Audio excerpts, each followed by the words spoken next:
श्री नारायण बेनीवाल। माननीय अध्यक्ष महोदय, आज महामहिम राज्यपाल महोदय के अभिभाषण जो कि सरकार के विजन का एक आईना होता है, इस पे मुझे बोलने का मौका दिया, उसके लिए धन्यवाद।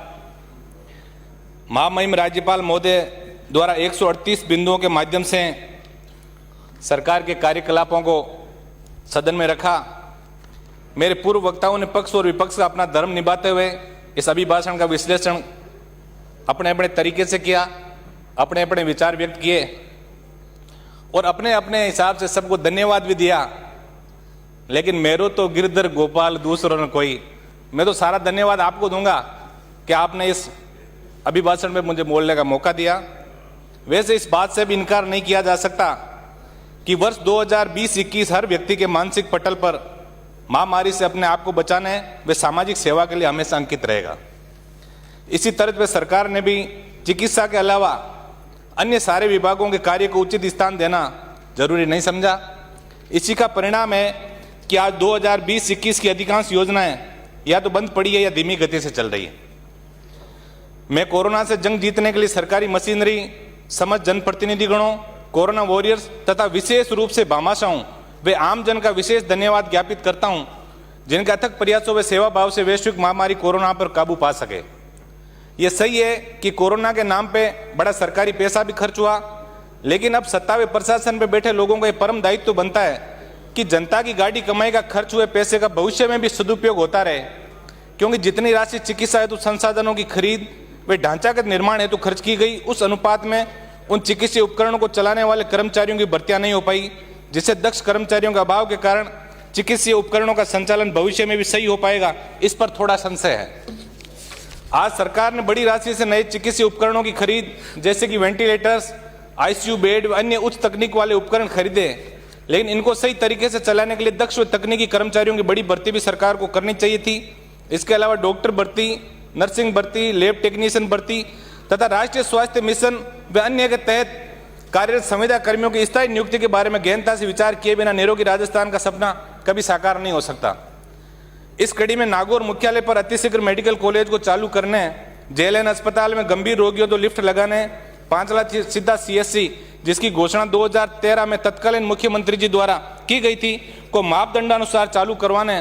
क्यों सर क्षेत्र में सीएससी पीएससी उपकेंद्रों को क्रमोन्नत करने व नए उपकेंद्र खोलने जैसे महत्वपूर्ण बिंदु आने वाले बजट में शामिल करवाने का आग्रह करूंगा। सभापति महोदय, ये सही है कि सबसे पहला सुख निरोगी काया है और अगर किसी बीमार व्यक्ति को उपचार, दवा व जांचों हेतु सरकारी सहायता मिल जाए तो व्यक्ति भी शासन प्रशासन के प्रति धन्यवाद ज्ञापित करता है। ये सही है कि बिंदु संख्या 15 में वर्णित आयुष्मान भारत महात्मा गांधी राजस्थान स्वास्थ्य योजना के नवीन चरण 30 जनवरी 2021 से शुरू करने की घोषणा का जिक्र किया गया,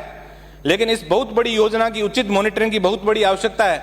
वरना इस योजना का असर भी कहीं पूर्व की भामाशाह योजना की तरह न हो जाए, जिसमें पहले तो निजी अस्पताल मालामाल हो गए और फिर भामाशाह योजना से इलाज नहीं करने का बहुत बड़ा बोर्ड अपने अस्पताल के बाहर लगा दिया।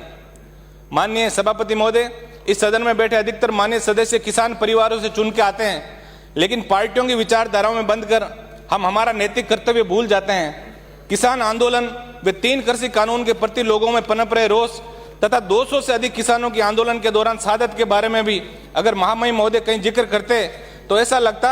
कि हम सबका मूल कर्तव्य जय जवान जय किसान की समृद्धि का भी है तथा इस लोकतांत्रिक देश में किसानों को भी मौलिक अधिकार दिए गए हैं। सभापति महोदय, प्रदेश में किसानों के कल्याण हेतु गठित कृषक कल्याण कोष के बारे में भी स्पष्ट व पारदर्शी नीति बनाने का जिक्र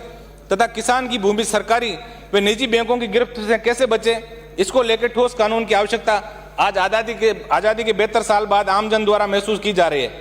पूर्ण कर्ज माफी की अपेक्षा भी प्रदेश का आम आवाम इस अभिभाषण से चाहता था, लेकिन इसका जिक्र नहीं होने से आम व्यक्ति का विश्वास सरकारों से थोड़ा कम हुआ है। माननीय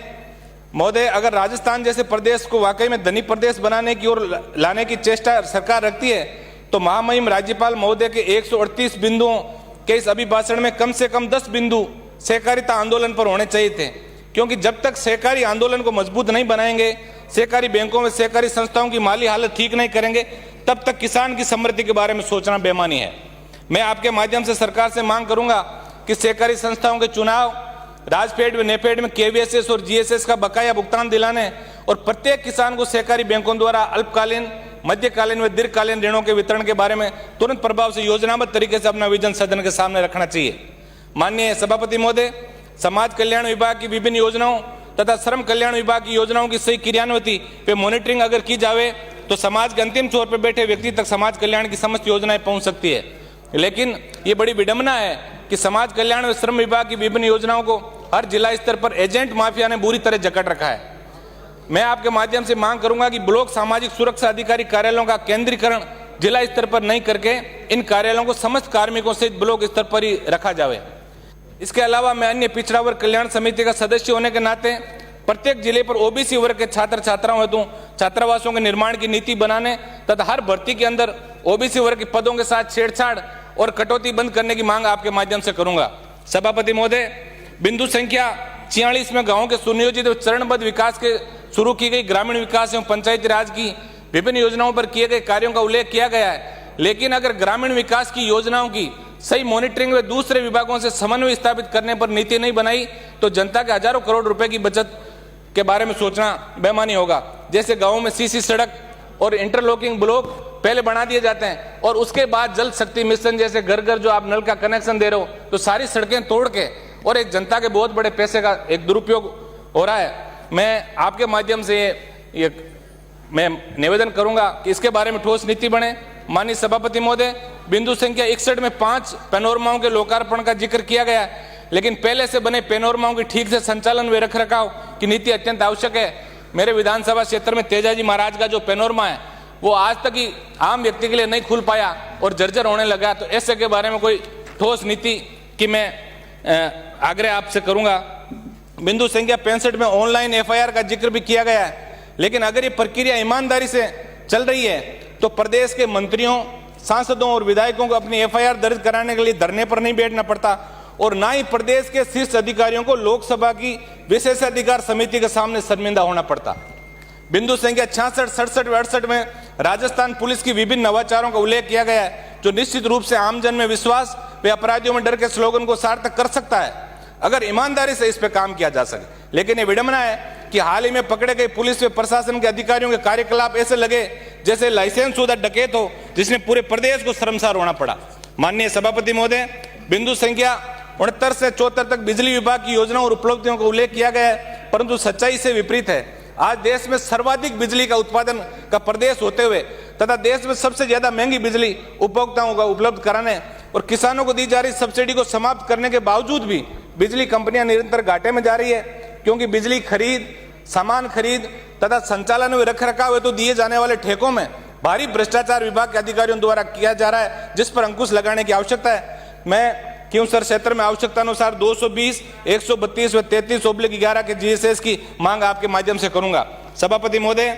आज बड़े दुख का विषय है कि बिजली व जन स्वास्थ्य अभियांत्रिकी विभाग द्वारा हजारों करोड़ रुपए खर्च करने के बावजूद कई गांव में हजारों डाणियां आज भी बिजली और पानी से वंचित है। बिंदु संख्या 75, प्रदेश में शिक्षा के नेटवर्क को मजबूत करने का उल्लेख किया गया है, लेकिन प्रदेश में अटकी भटकी व लटकी भर्तियों के कारण युवा मानसिक अवसाद में आकर आत्महत्याएं तक कर रहा है। 2021 की रीट परीक्षा का समय पर आयोजन हो, साथ ही 2016 रीट अंग्रेजी अध्यापकों की भर्ती के मामले में माननीय सर्वोच्च न्यायालय में जो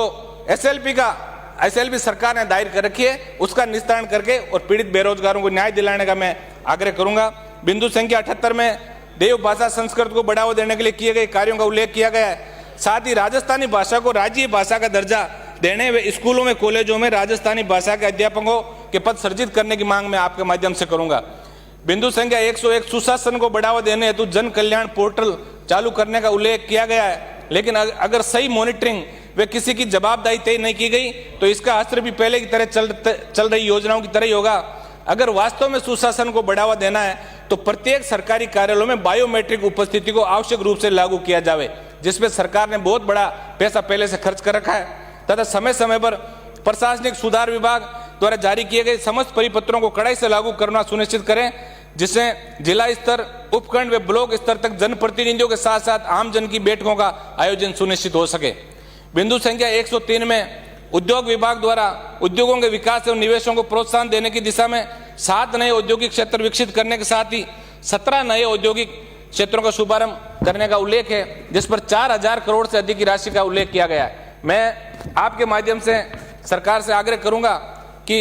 नए औद्योगिक क्षेत्र बनाने के साथ साथ ये भी देखें कि पुराने औद्योगिक क्षेत्र बंद तो नहीं हो रहे हैं। बिंदु संख्या 111 में बाड़मेर रिफाइनरी कार्यों का विशेष उल्लेख किया गया है, लेकिन मैं आपके माध्यम से मांग करूंगा कि हर बड़े उद्योग में स्थानीय लोगों को रोजगार मिले तथा उस उद्योग का CSR फंड उसी इलाके के विकास के लिए खर्च हो, ऐसी ठोस कार्य योजना की महती आवश्यकता है। बिंदु संख्या 112 में रिवर सैंड के विकल्प के रूप में एम सैंड नीति का उल्लेख किया गया है। मैं आपके माध्यम से सरकार से मांग करूंगा कि सरकार को उचित न्यायिक स्तर पर अपना पक्ष ठोस रूप से रखें तथा प्रदेश में समस्त खनिजों के लिए खनिज नीति, चाहे वो लाइमस्टोन हो, चाइना क्ले हो, बजरी हो, फेल्सपार हो, सहित तमाम खनिजों के लिए इसका सही रूप से बनना अति आवश्यक है, क्योंकि राजस्थान खनिज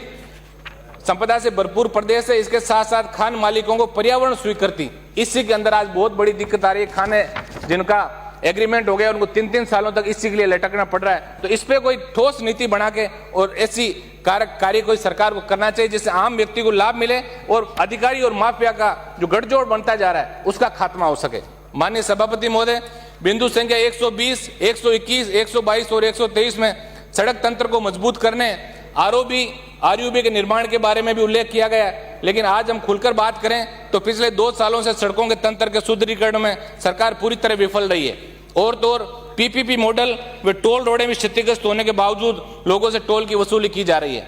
अजमेर नागौर, जोधपुर नागौर तथा जयपुर नागौर वाया जोबनेर कुचामन खाटू सड़कों के बारे में न्यायालय द्वारा टिप्पणी किए जाने के बावजूद मापदंडानुसार कार्य नहीं किए गए तथा जोधपुर नागौर रिंग रोड निम्न स्तर की गुणवत्ता के कारण वाहनों के आवागमन से पहले ही टूट गई है। बिंदु संख्या 124, 25, 26, 27, 28, 29 और 30 में पेयजल परियोजना, सिंचाई परियोजना, जल पुनर्गठन योजना, सिंचित क्षेत्र विकास परियोजना का उल्लेख किया गया है। लेकिन अगर हम पेयजल परियोजना के बारे में विस्तृत चर्चा करें तो प्रदेश के आम आवाम में सरकार की पेयजल परियोजना के कार्यकलापों को लेकर भारी रोष है। प्रदेश में करोड़ों रुपए से चालू किए गए RO plant, solar single phase नलकूप, सौर ऊर्जा आधारित डीफ्लोरिडेशन संयंत्र योजनाओं में भारी अहमियत अधिकारियों द्वारा की गई है, जिन पर ठोस कार्रवाई करके जनता को योजना का लाभ प्रदान करवाया जाना है। माननीय सभापति महोदय, मैं आपके माध्यम से सरकार से अपेक्षा करूंगा कि चुनाव के वक्त स्वच्छ, पारदर्शी, सुशासन तथा जीरो टॉलरेंस की कई बातों पर खरा उतरने का कर्तव्यों के साथ प्रयास करें, ताकि आमजन में विकसित इस भ्रांति कि आज सरकार है ये चाल से को खत्म किया जा सके। आपने मुझे बोलने का मौका दिया, बहुत बहुत धन्यवाद।